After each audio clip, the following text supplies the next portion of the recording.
Every culture on the planet Earth is always changing, sometimes rapidly and sometimes very slowly.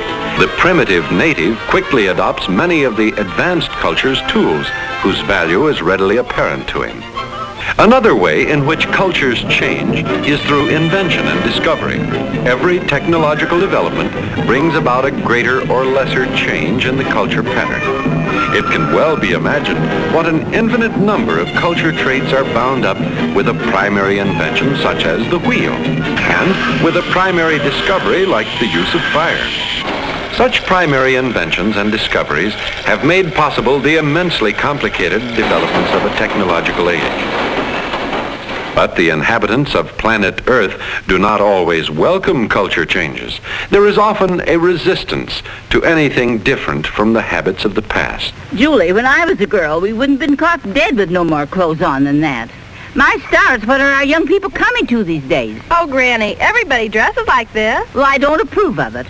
But even though material culture traits change more easily than non-material, change of any kind is often opposed by vested interests. We just can't do it, Jim. We've got too much tied up in present equipment. I've seen it work. It turns out those stampings twice as fast. I'm telling you, if they install those machines, it'll put half of us out of work within the year. In view of my 20 years of work in this area, I am convinced that this proposal would be extremely expensive and very uncertain of success.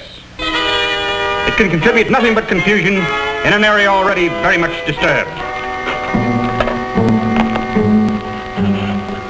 In spite of such opposition, cultures are always changing.